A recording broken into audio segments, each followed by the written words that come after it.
Hello, everyone joining. We are just going to be getting started in just about a minute or two as our participants are coming in. I see we had one hand raised, and just to let you all know too, any of the information on our slides today will be verbally presented, and also a playback of today's webinar will be posted 72 hours after the conclusion of today's event on YouTube, and a link will be shared to all registrants. So looking forward to starting in just a few minutes as we get everyone settled in.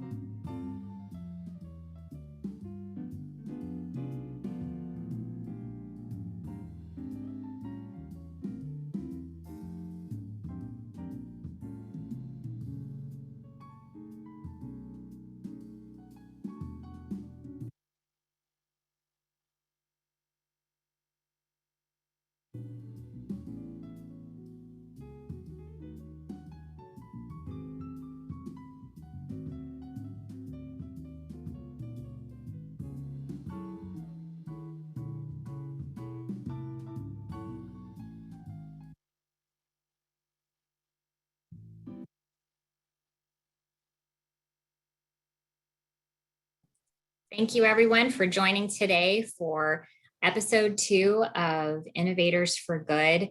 I am Katrina Breeze. I'm Vice President of Development and External Affairs at APIA Scholars, and I'm really pleased to welcome all of you here today for the second episode in our series. Today, we will be highlighting API Women Leaders in Healthcare in recognition of March's Women's History Month and in recognition of 2 outstanding women who are at different points in their careers within the healthcare industry. A little bit about API Scholars for all of you who are joining today and who may not be familiar with us. Our mission is to make a difference in the lives of API students by providing them with resources to increase their access to higher education.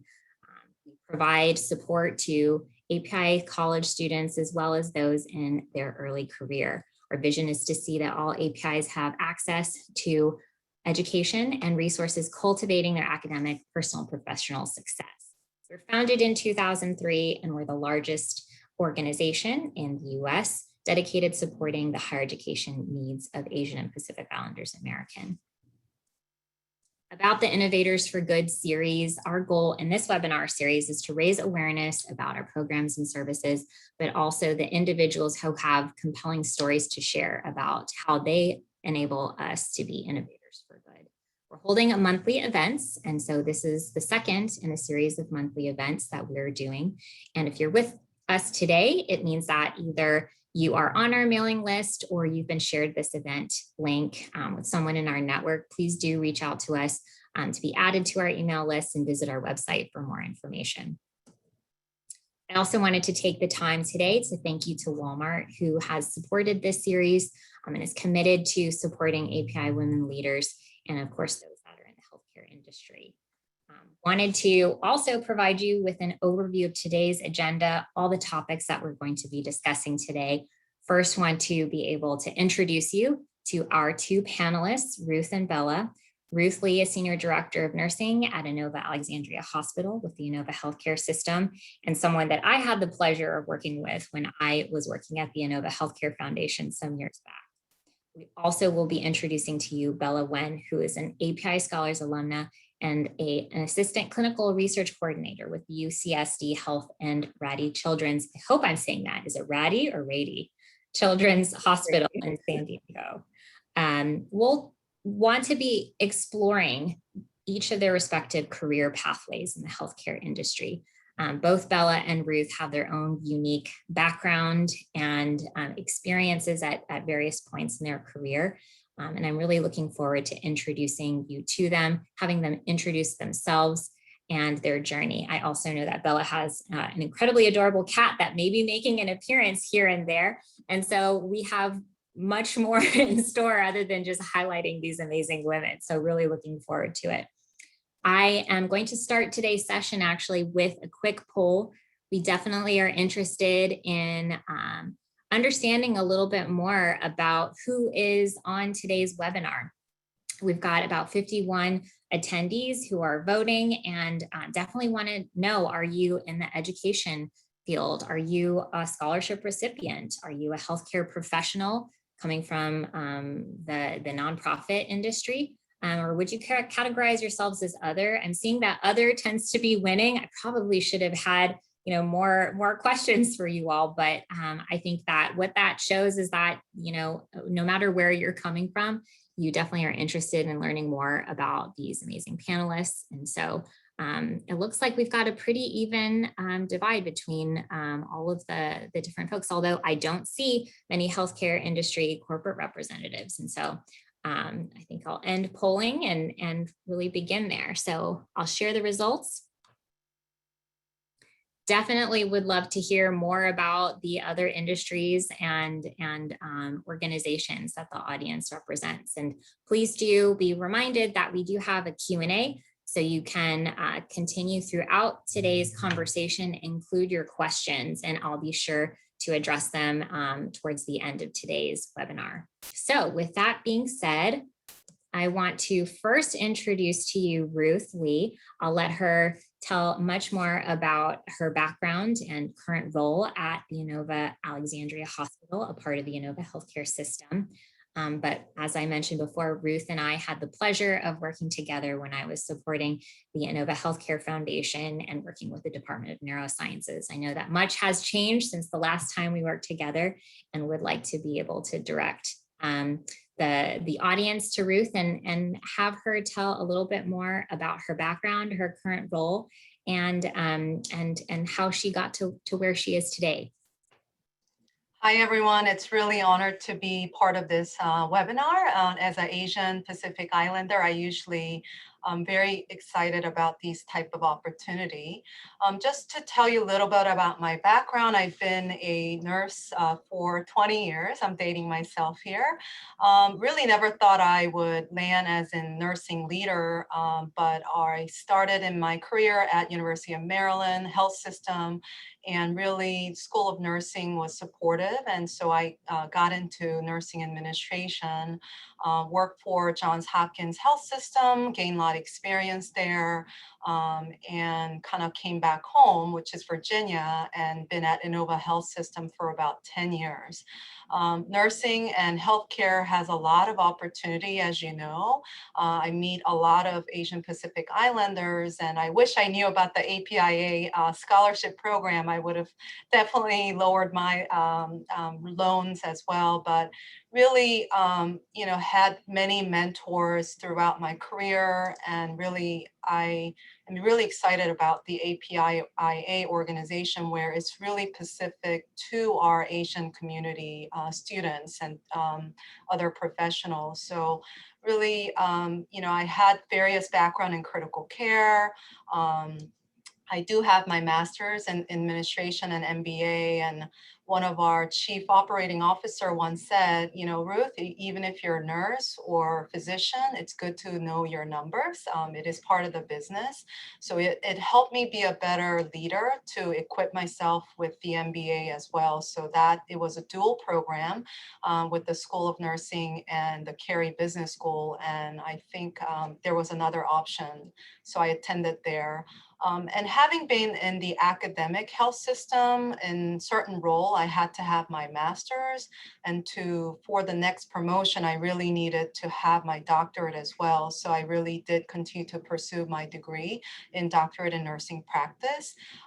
So that has, really served me well. And I wanted to teach on the side, but hospital operation is pretty busy. I oversee about 5 nursing units currently and have about 300 nursing team members, support and nursing frontline team. So of course, during the pandemic, we at Alexandria were the second busiest when last March came. So we were really got hit hard, and really working with our providers and family and patient saw a lot of challenging situation, but our team and providers, including physician, every single team member really came through. So at one point on the news, I saw a lot of, discouraging news like, oh, I don't think anyone wants to go into healthcare. But good news is that you have so many opportunity in healthcare and nursing, radiology, physician. I do hear a lot of people are going into healthcare.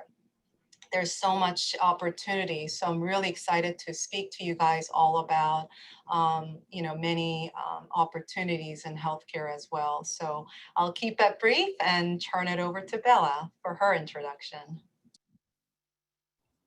Hi everyone, my name is Bella Nguyen. I was born and raised in Orange County, California, and then I went to San Diego for UCSD. I graduated back in 2018 with a major in biochemistry, cell biology, and minors in global health and theater dance.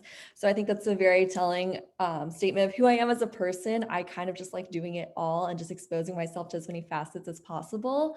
And so I now work as an assistant clinical research coordinator at UCSD Health and Rady Children's Hospital of San Diego. So what I do with my work is I study rare neuromuscular diseases like Duchenne muscular dystrophy, limb-girdles, spinal muscular atrophy, and I run clinical trials for them. So things like natural history studies, collecting data, and then using that data to do gene therapy trials to see how we can, like, frontline medicine tackle on these diseases. So a lot of these things have been very affirming for me in doing medicine. And taking a step back, prior to this, I was a neuroscientist at UCSD, and it was my path was not the most linear, but I will admit it's a little more linear than most. Growing up, I wasn't entirely sure I wanted to do medicine. I think that there were a lot of moments where I was like, well, medicine seems like the answer because I really like science and I like helping people. Like, what other career is there for me? But I think the older I got, the more options that were thrown at me, it just kind of made me think, well, is this actually the right path for me? And over time throughout college, I was a little jaded by the whole idea that, oh, I had to be a 4.0 student. I had to have the perfect MCAT score and such to become a physician. And I felt like doing medicine meant more than that to me. It meant being compassionate and it meant caring about my patients in the future. And so during this brief period, I kind of considered what some of my other options were. I realized I really enjoyed teaching. I really enjoyed learning and doing. And this is when I got involved with research. And so my first research position was also molecular neurobiology. It was a wet lab and I loved it so much. And so a good amount of my college career was me trying to determine, did I want to do an MD or a PhD? And alas, such a program exists called like MSTP or MD PhD. And so after many, many years, I'm way out of my college degree now. I just had a lot of affirming experiences that made me realize that, like, I want to do both. I want to be able to take my findings and my learnings in a laboratory setting and apply it to the clinical world. And to take what I learned in clinic and apply it to my findings or what I want my products to be about in the lab. And so I will be applying for MD PhD programs this upcoming cycle. And I hope to provide insight to everyone on what it's like as like a pre-medical student or pre-grad student, and just what it's like trying to vie for a seat at the table as female and Asian Pacific Islander. Thank you, Bella and Ruth. My sister is actually a neuroscientist, neurobiologist, and so I feel like hearing your story about pursuing your MD PhD was definitely reminding me of conversations she and I had back when she was in her undergraduate degree program. And something that was really important for her in making a decision to pursue for her ultimately a PhD was the role of a mentor that she had in her life, and either other role models or people who were further along in their career to help just give her a greater sense of awareness about what different career paths were like. And so I'll first direct this question to Ruth, and then definitely want to hear from you as well, Bella. But what role did role models and mentors and perhaps even other Asian American women who are in nursing, who are in the healthcare field? How did they influence your career path and journey? Thank you, Katrina. When I was starting my career, we didn't have a lot of Asians in nursing leadership or even a physician leadership. It was still ongoing improvement. I did have one mentor who was at Hopkins, and she was Filipino, and she had a lot of involvement in her association and really pushed me to get involved in my local, let's say, association. That was at the time I was in specialty in peri anesthesia. So she really was helping me to say, hey, why don't you get involved more? Why don't you need to be visible? So I think Dina, who's still in Baltimore, has been really continuing to encourage my growth. Also reached out to, as a nurse leader, I had to work with many of the physician leader. So our medical affairs vice president has really, she was like the first VP of medicine at Johns Hopkins Bayview. So as a African-American female, she was also helping another female to really grow, and how do you get your justification and all of that. So as many of you are guiding through your career, just everyone, many of the experienced team, many of the experienced leader, anybody in Asians or not, are willing to help you. Like Bella said, I see many students who graduated with their bachelor's degree in engineering or political science, and not everybody may know what they want to do. So it's, many of them work in the entry-level position as a scribe or work in the lab, and you have the opportunity to shadow and figure out, is this something I want to do? So I have many of our team members who came as a clinical technician, and a year later they're going to Georgetown medical school or UVA or other places. So really would like to encourage everyone, even if you don't have your pre-med degree like Bella has done in different route, please do explore and find your mentors. There's many area that we are all willing to help our future physician or anybody that's willing to go to healthcare.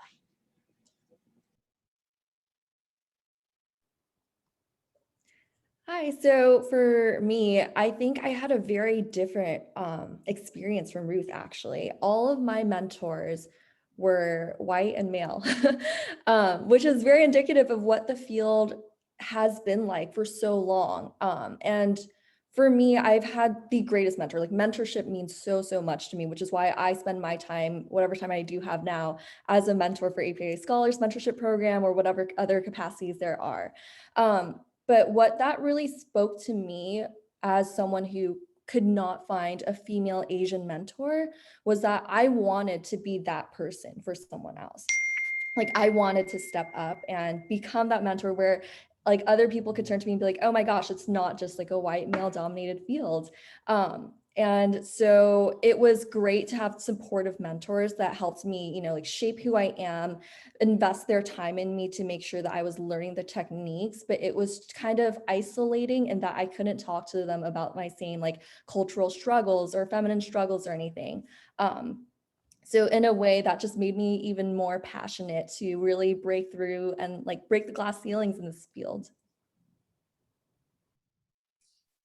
Thank you. Yeah, I think that I definitely resonate even personally. Just I'm not in the healthcare industry, but I think that it is really important, and I've definitely found a lot of value in being able to, if at various points, have a desire or see an opportunity where I can have a mentorship relationship and conversation with folks, or I definitely have sought out even those mentoring conversations with other women who are Asian American women. They're certainly unique experiences, and I think, to Bella's point, I think it definitely is really inspiring to hear from you that you see that there's a need in the community for more women, APIA women, Asian women, to be mentors to the next generation, and that we see that there is a lot of value in that.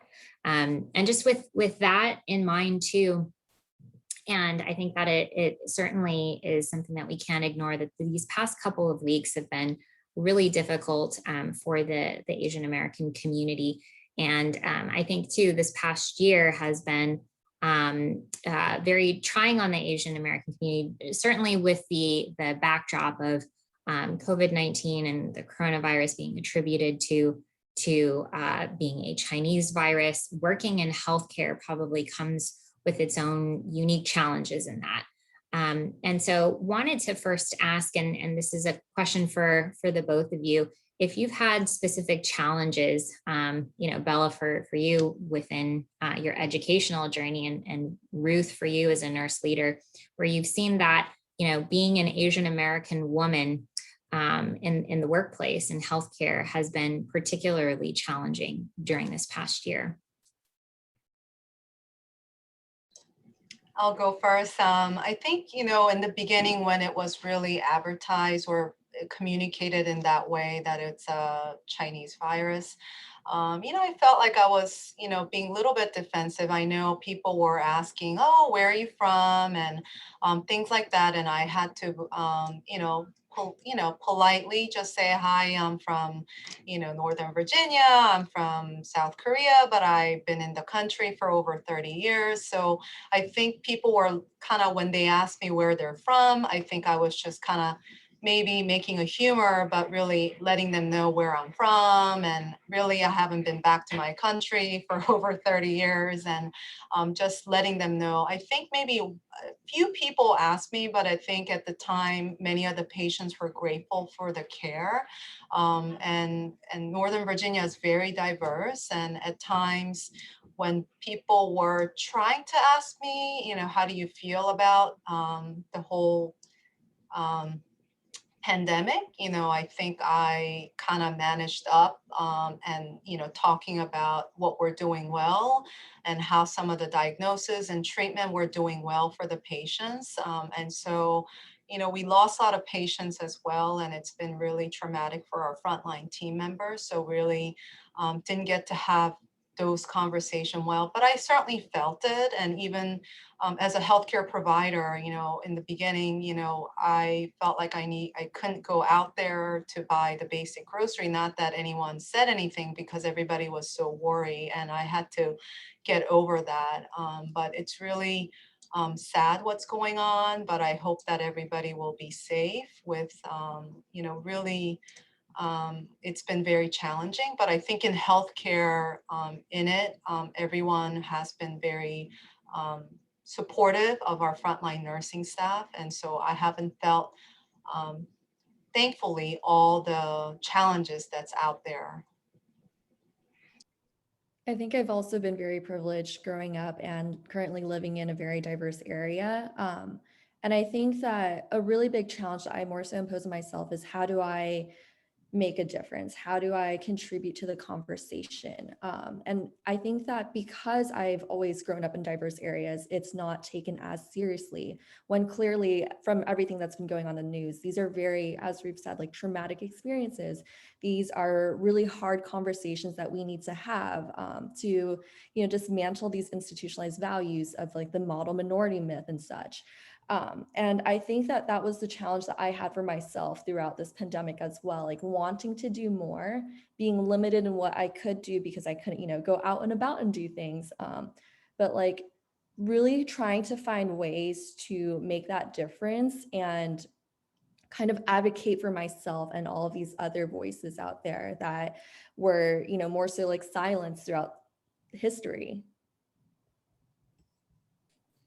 Thank you. Yeah, I think that each of us in the community or outside of the API community have been, some are struggling to find the right way to support and be a part of the solution. But certainly it's great to hear your perspectives. In the Northern Virginia area, it is very diverse, but, driving an hour south, it doesn't look quite the same. And so, I've had experiences certainly living and traveling to different parts of the country. And I think the experiences vary so widely. And but I think what's important is that we share information and share our stories and experiences. So really appreciate both of you sharing yours today.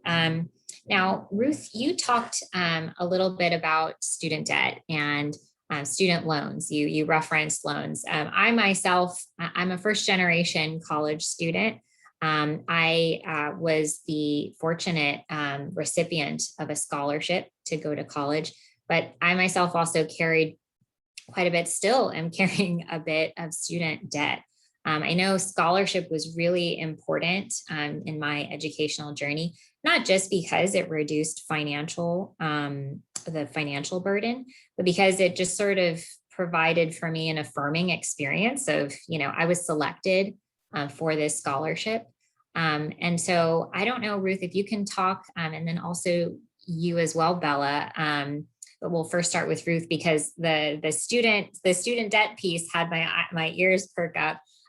Just how for you, Ruth, especially, you have many different degrees, and the role of education has been really pivotal in your career, and especially in the healthcare industry. But can you talk a little bit about the financial constraints of pursuing medicine and pursuing advanced degrees, and kind of your journey with scholarship, with student debt, and financing your education? Thank you. And, I think, I graduated with my master's and doctorate degree with $80,000 loan, but compared to your 1 year, any great graduate school, I believe right now is 40,000. So I was very focused on going to state school. I went to UVA as undergrad, and when I was in Maryland, I went to University of Maryland School of Nursing. So to minimize all the cost as well. And again, even though the scholarship helps, many of the health system, or, they have so many limited scholarship opportunity available. And I feel like APIA, or now there's some more visibility with pandemic, I think there's many organization who's willing to assist a student with scholarship or many other support. So really, as you know, working at the hospital setting, or even I'm personally involved with the School of Nursing, foundation work is really, really key. So not having those resources available, I still, like you, paying off, but having APIA organization helping our students to help with the scholarship is so key, since I didn't have that full opportunity. So it's really encouraging to see all the sponsors and organization. I definitely would not have been able to afford college had it not been for APA scholars, which I apologize, I forgot to include in my introduction. So I was fortunate enough to be an APA scholars, or I guess back in the day, it was APIASF / Toyota scholarship recipient my senior year of high school. And then I reapplied again and was extremely lucky to have been awarded the APA Scholars and United Health Foundation scholarship. Definitely, for any of those out there who are still thinking of pursuing education, apply to scholarships. Cannot stress that enough. I think I sat down and applied to like 40 something scholarships. And I think that it's knowing that education is an investment makes it a lot easier when you like have to take out those loans. And I think that the nice thing about MD-PhD, if anyone is considering, is that it is mostly covered for financially. But that overall, it's just always important to look into the resources that are available to you in pursuing any sort of academic feat that requires that comes with that financial burden. Thank you. And also too, what's great, Bella, is that, I'm happy to hear that you applied more than once to our scholarships, because, for those of you on today's webinar, certainly sharing about API Scholars and our scholarship program, we don't just have freshman year scholarship awards, and we have a variety of different corporate supported awards that support scholars throughout their educational journey, some multi-year scholarships and some one-year awards. And so we're always proud to support and direct funding to great students like Bella to really ease that financial burden and open access to higher education. Now, just sort of sticking with that theme too, many of our supporters, whether they're individual supporters or corporate supporters, are always looking at, what are the things that are going to help the future talent for the healthcare industry, for future nurses, for future healthcare practitioners. Is it scholarship? Is it mentorship? What are the things that, whether it's individuals or companies or healthcare systems, can do to really support, maybe it's their current employees or their future employees? Would love to hear your perspectives on sort of what kinds of resources have been most helpful to both of you. I think, we see a lot of, I know we talk a lot about nurses and doctors as well, but we also need a lot of, subspecialty area like researcher. We need bench researcher to help us find rare disease, help funding support on some of the key research area that the hospitals are doing at the bedside. We need respiratory therapists, we need radiology, we need ultrasound tech, we need many other support personnel that are very highly skilled. Like we need, cath lab team members who are really specializing in hearts. So those are really many other subspecialty. I supported the neuroscience and I didn't know how many different types of neurosurgeon subspecialty we had. And Katrina and I worked together on that. One of the surgeons subspecialized in tumor versus, movement disorder specialists and Parkinson's. So there's so many subspecialty, oncology, we need therapists, even music therapists for our patients. So I think both scholarship and mentorship can be really, really helpful. Yes, I absolutely agree. I think it's a combination of both, if not even more. I completely love that Ruth mentioned that there are different options out there that we're not so quickly aware of. So I think that highlighting the different opportunities and career paths and providing resources or even incentives to consider different options would be really helpful.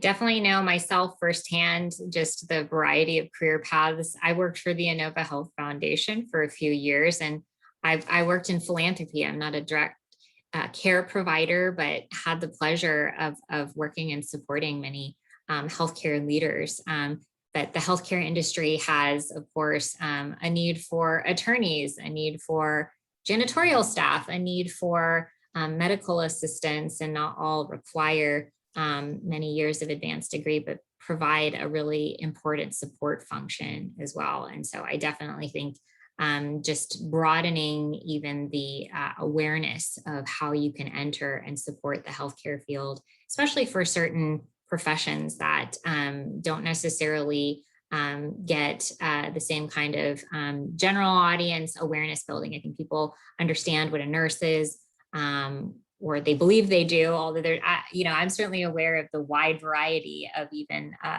professions within the nursing field. And so I definitely agree about just broadening outreach and awareness about the different support functions. I wanted to shift the conversation a little bit more specifically to COVID-19 and the API community. Right now, we're certainly in various stages across the country in the deployment of the vaccine. And in the API community, or in communities of color, of communities with a high proportion of new immigrants or English language learners, there certainly is, I think, a need for, at various points, us to be intergenerational health care translators or community healthcare translators. Would love to hear either your personal experiences or professional experiences, kind of talking within the API community about vaccine awareness, about whether or not you get asked questions in your personal as well as professional life around is it safe, where can I go. I think that is certainly, as vaccine rollouts continue to progress throughout the country, a lot of questions that are coming from community members, particularly those who may not know how to navigate the healthcare system as well. And so maybe Ruth, you can start just from the frontline perspective and maybe even in your personal life. I think, our frontline team, has still our, it's not mandatory COVID vaccine. And I think personally, Nova Health System has done a great job rolling out all the vaccination in the region. So again, we're encouraging our team. There's a lot of myth out there about, there was one nurse who received the vaccine and has cerebral palsy, and it's just one bad press, just, really doesn't do a good job justice for all the great researcher has done. So really just talking, we have town halls, we have Q&A session with various level of the organization, and really talking about it. And I heard some colleagues throughout the US and some region, it's really, we don't talk about it. We don't encourage vaccination. And I'm like, oh my God, what's going on? It's really helping. So, in local-wise, just really trying to answer question. And I do get many, Q&A related to, is this, am I going to get really sick? And there's a lot of article coming out about, how, you get more symptoms after the second vaccine, and which is normal because you received the first vaccination. So I do get a lot of question related to that, and just, reassuring our team members, and many of them are getting them. I don't have the overall percentage, but how we are rolling it out in Northern Virginia and helping surrounding states. And I had a colleague who said, hey, I work at NIH, and came to Nova to get the vaccine. So I think we could do a better job in the local community to get our high-risk elders, geriatric population, to get help, and again, access. Scheduling them in the computer system is also challenging. So I know many of the organizations, the county levels, are partnering with hospitals, local hospitals, and county health department to improve access on that. Yeah, I think it's surprising to see how many people are unwilling to get the vaccine. And I think what that boils down to is the lack of transparency.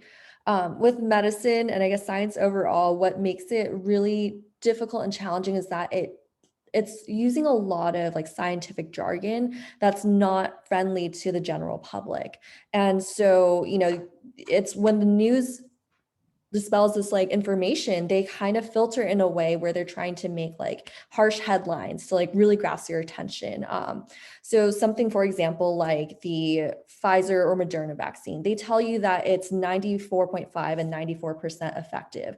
And then the general public is led to believe that, oh, so remaining like 5% or 5.5% are not protected against COVID. But the reality is, from reading articles, is that smaller percent is protected against COVID. And it's just that the symptoms are less severe. So it doesn't quite 100% prevent them from getting COVID, but it's still lessening and reducing the symptoms such that it's basically just a flu, which is the idea of like a vaccine. We want to make this whole pandemic manageable.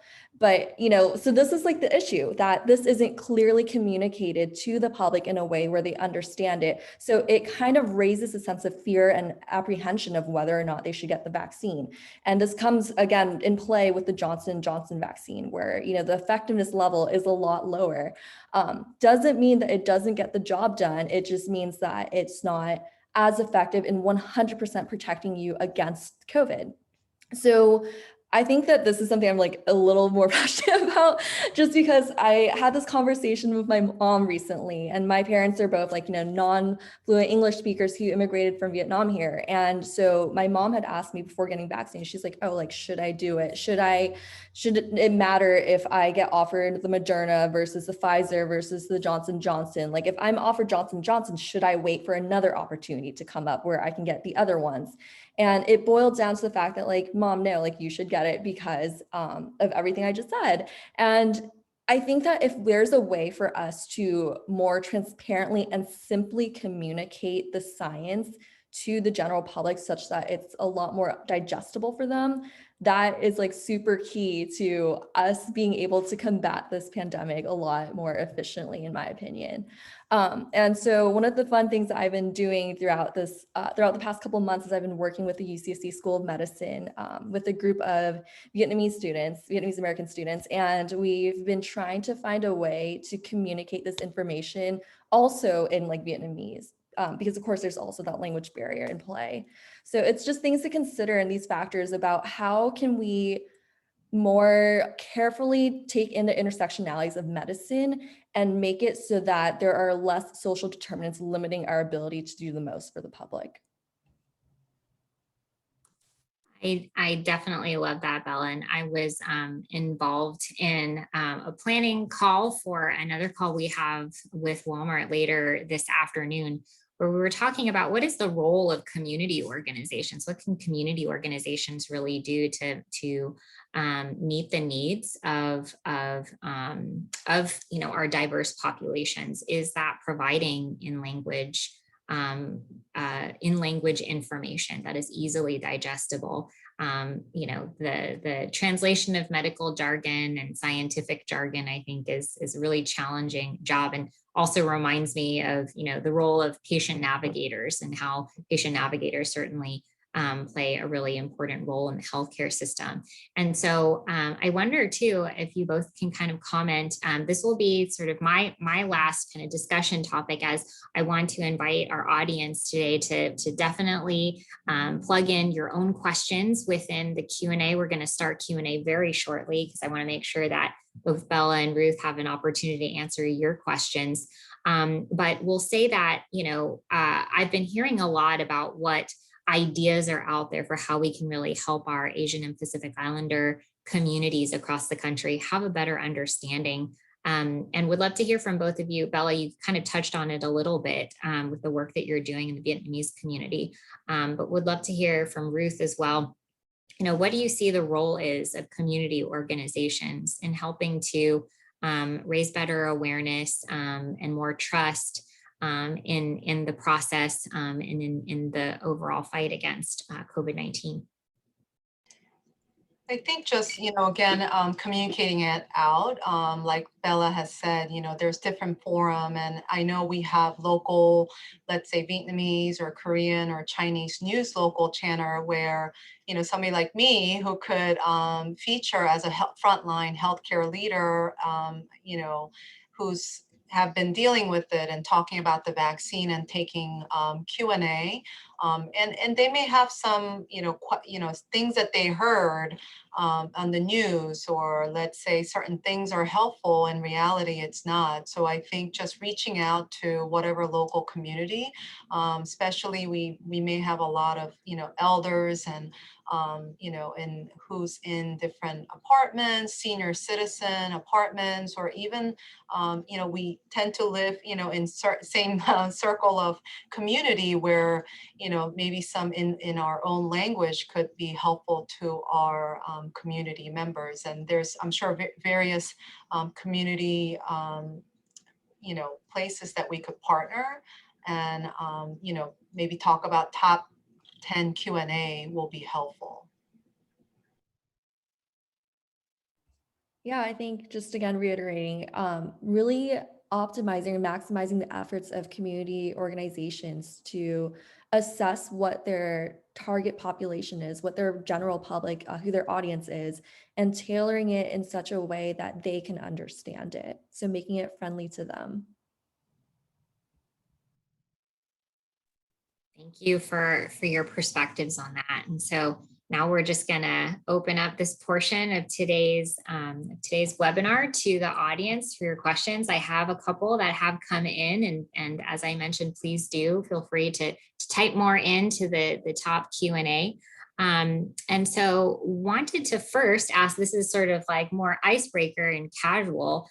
What have both of you found to be great self-care or hobbies during the pandemic? So this particular question I thought was really great to just break up today too. I know for me at various points and folks that I talk to have talked about whether it's Netflix or it's starting a new exercise routine, but self-care is certainly really important as a professional, as a woman, as a human being, and would love to hear some self-care practices or hobbies you picked up over 2020.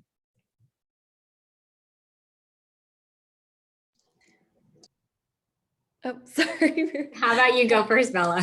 I started running, which has been great. And I think doing more yoga overall, taking the time to reach out to my friends, that's for sure. So a lot of my close friends, we just have the habit of spontaneously FaceTiming each other now during mealtime. So it's like we're going out to dinner together, but like from a distance. I think try to eat healthier. I know many of the communities were feeding our frontline workers, and try to make sure that just even like pausing meditation, even like 3 minutes in the midst of everyone usually comes to me for problem solving and to decompress. So giving myself 5 minutes every couple hours to just it's okay, you don't have to fix it all, just listen and let's pause, re-energize has been helping. And I think the health system has been really focusing on well-being, so it was good to see and different tactic that we could do, and so that's been really trying to apply that in my real life daily has been helpful. I agree. I definitely am a fan of meditation during stressful times, to be able to be present and to practice, focusing on your breathing and self-care, I think is important. But especially for our frontline healthcare workers who I know have a really stressful day-to-day job. Taking care of many people. And so another question that we have coming from our audience is around what kinds of practices, and my assumption is healthcare practices, have been implemented throughout the pandemic that you believe should be kept even after the pandemic has been hopefully eradicated, but as the pandemic tends to ease. I'm assuming, Ruth, you probably have a perspective on this, but also Bella, perhaps you have as well an observation, but let's start with Ruth. I know we have limited our visiting hours, so I'm sure there's a lot of hot topic about that. Currently, we haven't had visiting hour for a while, and then we have had 1 to 5 visiting hours. And I'm assuming, there's, we may have to, used to be like if Katrina is admitted and 6 of us are going to come all together. So I'm assuming we'll have a little bit of balance in terms of the visitation.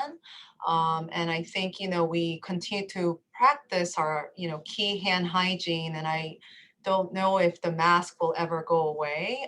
It did really help us. We did not have too much flu admission this past, winter to spring. And I think that's helping because of the mask as well. So those are the 2 things I could see that may or may not change, but my personal perspective.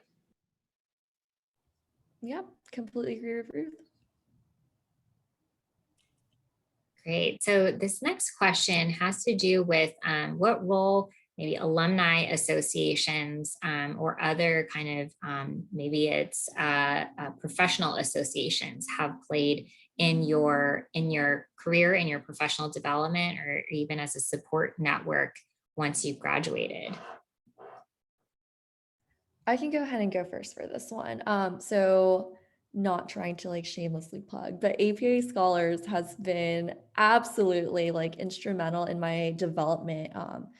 And it's crazy because it was more so post-grad than during my undergrad years. I think that it goes back to the fact that like for me, I grew up in like a very like predominantly Vietnamese community in Orange County, and then moving to San Diego where it's still quite diverse, I didn't realize how much I took that for granted. Um, and I think it wasn't until like I became a lot more involved with APA scholars through all of the Elevating Leader Summit, all of the leadership academies and such, that I was able to interact with more people from various backgrounds, with their own like goals and ambitions in mind, but with that shared common like goal of wanting to do things for our community, to spread awareness, to be true to who we are as like Asian Pacific Islanders. And so through all of the resources and opportunities that APA Scholars has provided, I think I've grown a lot and I've become a lot more rooted in my own roots. I try to think about who I am as a person, who I am culturally, and what that means and what I can bring to the plate in all different capacities. And I agree. And I think wherever school you go to, I think the alumni, let's say if you graduated with engineering degree, and you could certainly reach out to your alumni association, and many of the alumni in any of the field are willing to help as well, to mentor you, to connect you. I think the connection to anyone future, profession to be is really key, especially with pandemic. There's networking opportunity that are less in person, but if you reached out, there's many alumni who's willing to help. So again, I think it's really, really key. So in terms of professional organization, I have mentorship through American Nurses Association as well. I think because I haven't had that opportunity, want to give back like Bella. So there's so many people who knows, Katrina may somebody, Bella may know somebody that may be interest to your specialty that you're interested in. So please do reach out. And even APIA scholars, there's a huge network of supporters, scholars who's willing to help our future future APIA in healthcare, in any other industry. Thank you. Really appreciate the plugs, and unexpected though. I didn't prepare them to say exactly that. So just want the audience to know that as well. Really appreciate it. One last question that someone from our audience has asked is around tips that you might suggest. This is another COVID vaccine related question, but any tips or suggestions you have in talking about the vaccine with people who aren't necessarily anti-vaccine, but still are a bit scared and perhaps intimidated about the process. I know each state is rolling things out differently, but how have you navigated conversations with people in your sphere who have maybe some fear around getting access to a vaccine? I talked to many of our team members at various level, including our security team, and I just say, hey, what do you think? What do you think? How do you feel about vaccine? And maybe everybody may have different scare. If they're willing to share, that's great. But hey, let me know if you want to talk about the vaccine. And I think because it's a personal decision, and you don't want to make anyone feel uncomfortable, like you have to get it. You can't say that because it's individual decision.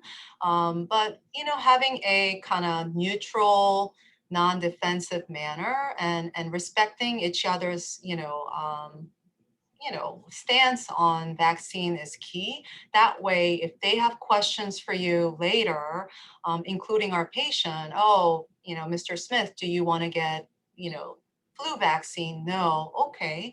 Well, let me know if there's any misnomer that you may have that I could clarify for you. That might be a good way to kind of break the ice and not putting anyone in a corner or feel like, oh my goodness, I don't fit in, or you're not going to like me.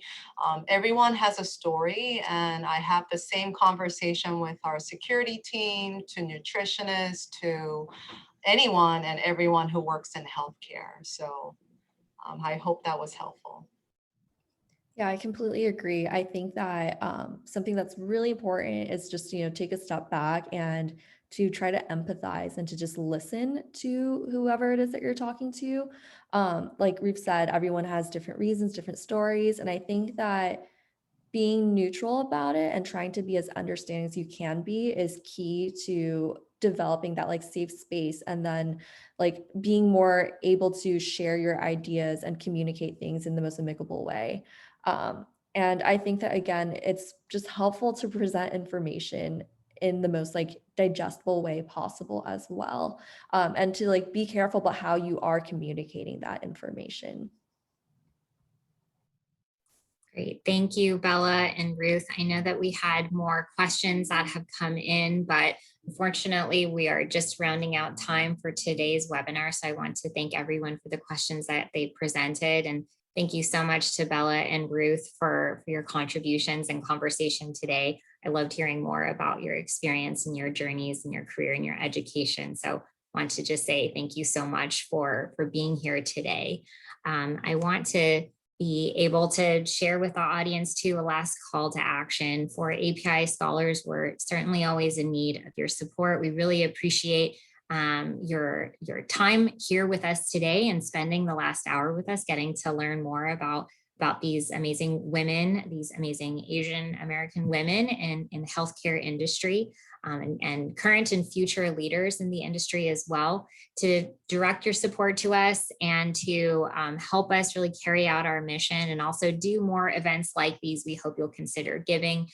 We have a new text to give option at 202-953-5219. You can text give and provide an $18 gift to just commemorate our 18th anniversary and our 18th birthday. We were founded in 2003, and in 2023, we're turning 20. So we really look forward to all that's in store for our future.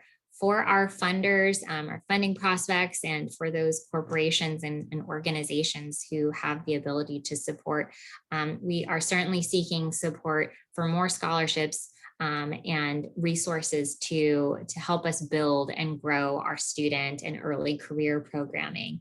And for our higher education and community leaders, we hope that you've been able to hear some ideas about the kinds of community efforts that our panelists today think could be really helpful in the rollout of the COVID-19 vaccine, and answering and addressing some of the concerns in the community. We're also ourselves actively seeking partners in higher education and nonprofit realm to partner with us in some of the student and early career programming we do with our scholars, both in healthcare as well as across many other industries.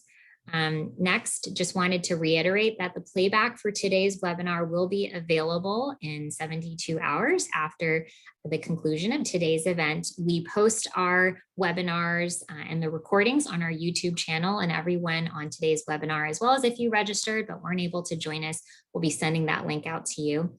We also let you know that this is the second in a series of monthly Innovators for Good webinars, and we hope you'll join us the week of April 26th. And our theme for the month of April is volunteerism and social impact. If you were on today's webinar, you'll be added to our distribution list, and we'll be sure to send you the invite link and the confirmed date for that. If you'd like to be added or send someone else's, a friend or colleague's email over to us to be added, please just email us at events@apisf.org. With that being said, thank you so much, everyone, for joining us. Thank you, Bella and Ruth. I hope you have a great rest of your day, and look forward to seeing you at our next Innovators for Good webinar. Goodbye.